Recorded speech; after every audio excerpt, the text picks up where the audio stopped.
Namaskar, ladies and gentlemen. My name is Guru Nandan Rao. Let's talk about the Corporate Social Responsibility Act that was amended on the 22nd of January 2021. Before we deep dive into the topic, let's understand the basics. What is the CSR law all about? Ladies and gentlemen, today after we finish this video, most of you will start thinking, okay, let's take our career path into corporate social responsibility as well. And here is why. Did you know back in 2013, India was the only country, or India was the first country in the world to make corporate social responsibility an act by law? So, what is the CSR Act all about? And how do we arrive at that number? And what is this buzz about the CSR Act 2% everyone is talking about? Let's try to understand this from a layman's perspective. Companies Act says, if you're a company which is having a profit of 5 crores and above, or if you have a net worth of 500 crores and above, or if you are making a turnover of 1000 crores and above, then look at the profits that you have made in the last 3 years. That is your net profit, that is profit after tax. Average it out and keep 2% of that amount for corporate social responsibility. Better understand this with an example. Let's talk about Yes Bank, which has been one of the most sought after companies in the past, but in the last 1.5 years, due to some of its non-performing, or since the company is not been performing better. So they are a publicly listed company, and their profit loss accounts are on the web. There are a lot of platforms where you can actually look up, like moneycontrol.com. I'm not funded by moneycontrol.com to actually say this, okay?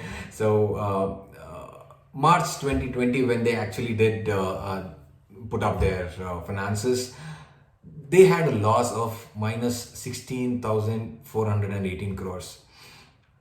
The year before that, in 2019, they made a profit of 1,720 crores. And in 2018, they had a profit of 4,224 crores.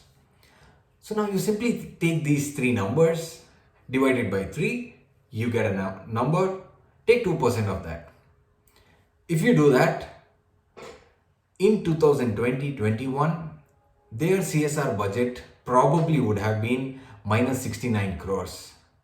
So, ladies and gentlemen, if we are going by the books, I don't think so Yes Bank had a budget to spend on CSR. But again, the board of directors and the management decides if they still want to keep and support the projects that they have always supported, and supporting their the communities that they work around. That is left to the management. Let's take another example. Bosch Limited. It's a German company which has been in India for quite some time. And again, they are a publicly listed company.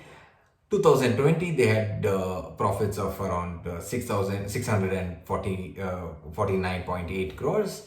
Then 2019, it was 1,598 crores. And then 2018, 1,370 crores. So 2020, because of the automobile industry not doing that well, probably their profits went down. Let's not talk about that. But again, their CSR budget, I think from the calculation, should have been somewhere around 24.12 crores. Let's take another example of one of the IT giants of India, TCS, Tata Consultancy Services. They have been an amazing company for all the investors. They have been giving you amazing returns, and year on year, they have just made profits. So here you can see their numbers, and from our calculation, I think 590.44 crores should be their ideal CSR budget. Does that excite you? Let me give you another very, very interesting data. The Ministry of Corporate Affairs every year comes up with a report on the various companies and their performance and what is the CSR budget for India and how many companies have to kind of do CSR, right? In 2014-15, if you actually see the numbers, I give you three examples, but there are 16,548 companies which actually fall under this gambit of the 2% Act. Isn't that amazing? And this graph also kind of shows you year on year the companies that have fallen under the gambit of corporate social responsibilities have only increased. That means more and more companies have come in and said, we are a responsible business, we are a responsible company, we want to do good to the society around us. So the next question was, where do companies spend this money? On what? The Schedule 7 under the section 135 clearly put where all you have to actually spend the money. That is also very well guided. They said, spend it on eradication of extreme hunger and poverty, spend it on promotion of education, gender equality, environment sustainability, promotion, protecting our national heritage, art and culture, benefit to the armed forces, then promote sports, local sports, and contributed to the PM National Relief Fund, contributed to incubators, research, development. Also you can give it to other publicly funded universities like the IITs and IIMs. So now the question is, where did the government get these ideas from? Why put all of this only to that? It's simply because all countries, companies, all of us align to the goals of the United Nations organizations, which are actually put under 17 subheadings and goals. You can again read up about that on the web. So after the 2013 Act came out, the first amendment, the big amendment actually came out in 2019 July, which actually was more comprehensive, concrete in terms of what people have to do, how they have to do it, and a lot of things like that. So what are those key things which they have put in the new amendment? Here's the first one. Mandatory CSR project registration in Form CSR1. What is this Form CSR1? Where do I find this and how do I apply for it? Ministry of Corporate Affairs has made it very, very simple. Go to their website and you will find this Form CSR1. Download it, give it to your company secretary or give it to your CA or your finance team and say, boss, we need to work together to fill this up. Do it as soon as possible because this is applicable from the 1st of April 2021. The second observation is, do you remember you have to actually put up your CSR policy on the open web of your company? I think most of you have done that already. So now there is an amendment to that. What you do is have a policy in place, that is correct, but with the policy, you also have to add your annual action plan. So what is your plan for 2021-22? That is something the MCA expects you to put. That simply means what are the list of CSR projects or programs that are approved to be undertaken in the areas of subject specified under Schedule 7. What all are your interests? What are the focus areas that your management or your company has? That is something that you have to put. The manner of execution of such projects or programs as specified by Subrule 1. So that simply means, how are you going to execute it? Are you going to do it through an execution partner, that is an NGO or a Section 8 company or someone, or are you doing it independently? Something which you really have to put it up on the web. Second is modalities of utilization of fund and implementation scheduled for the projects. However, again, it comes to what is your CSR fund and what is your allocations. You could kind of have 5 focus areas. What are you planning to, how are you planning to allocate them to? All of these things. So that is something that you have to mention year on year. So remember guys, year on year you have to keep uploading your policy document with the annual action plan as well. So monitoring and reporting mechanism for all the projects. So you guys, this is again opens up a huge opportunity for people who are into the monitoring and evaluation processes. Not only that, impact assessment field is again going to open up, because this amendment says you have to do impact assessments. I will talk about it a little later.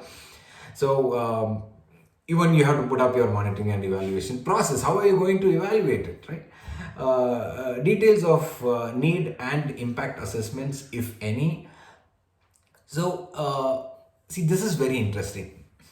A lot of companies still cut checks or still go behind what they feel for the society, and they kind of take that top down approach saying, okay, we will give this, we will give this, we will do this, but they have never taken a bottom up approach. This specific point is to encourage companies to take a bottom up approach. That means look at your community.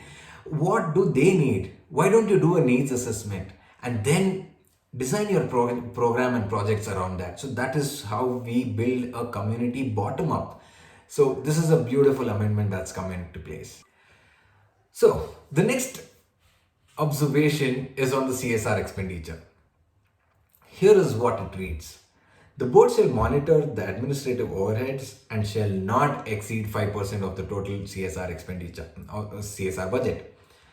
That simply means they want the board to continuously monitor the entire CSR projects, see who is implementing it, how is it being implemented, what is the authenticity of the people who are actually implementing it, is there any government partnerships, how are we going to elevate or kind of scale up the projects that we are doing. So they want the management to be involved in the CSR initiatives. So that's why the board shall monitor all of this. Surplus arising to be plowed back to the same project within 6 months. So how can a surplus be created by a CSR initiative when we are going to spend all the money? Not always you are going to spend, but sometimes we are also creating some projects which are on the sustainability front, by which we mean the community is going to earn something. And if we create an organization, there is some money which is coming to that organization. So there is some kind of a profit that is created, and this profit sometimes has to be put back to the same initiative. Say for example, you are creating a farmer producer company, or if you are creating a self-help group. So here the money and the profits and all of that come into picture, and there is a profit that is being made by those stakeholders, which actually comes back to the organization. So this has to be given back to the same initiative is what the law says. Transfer unspent money to a fund included in Schedule 7. That simply means if you have not spent, if you don't have a budget, if you don't know what to do, if you don't have experts in your company, and if you don't have the time to do corporate social responsibility initiatives, then there are a lot of funds available. That means you can give it to an IIT, IIM, PM's Care Fund, or any of these public funds, you can give it to them. So you will get a tax exemption and be happy with that. Capital asset acquisition and its holdings. The law simply says that you cannot have any capital assets that you are going to create. So you cannot buy land, you cannot buy a building, you cannot buy that. Even if you do that, it has to be placed with a Section 8 company, or it has to be with a public trust or a society. This is the first point that they say. Or it has to be with the beneficiaries like the SAGs or like the FPOs or something like that, right? Or the third point is they also say give it to a public authority. Public authority simply means, give it back to the panchayat or give it back to the BBMP or whatever your local municipal authorities and things like that. Build something, give it back to them. Build something, make it sustainable, give it back to them. So that is how we will have to work. Then comes the reporting part of it. Annual reporting is mandatory. So you have to create a report. This has been there from the day CSR Act has been come, so there is nothing new in this. This is very interesting. So in the last 3 years, if your CSR budget is exceeding 10 crores and above, and if you have projects which are 1 crore and above, you get this? If your project outlay is 1 crore and above, only then you actually do your impact assessments, and this project have to be 1 year and older, not a new project. You cannot create anything, right? So how to create impact assessments and all of that is another topic which I will do a video about in probably my next video. So this is what the law says. So again, the cost of impact assessment is also what they say. It cannot exceed 5% of the CSR budget. So here there is a debate which we will have to create. Is it the 5% of the entire CSR budget or 5% of that project budget? So if your one project is 1 crore, do you create 5% of that 1 crore to that? Or if my CSR budget is 100 crores, I keep 5% of that for this. We need some clarifications on that.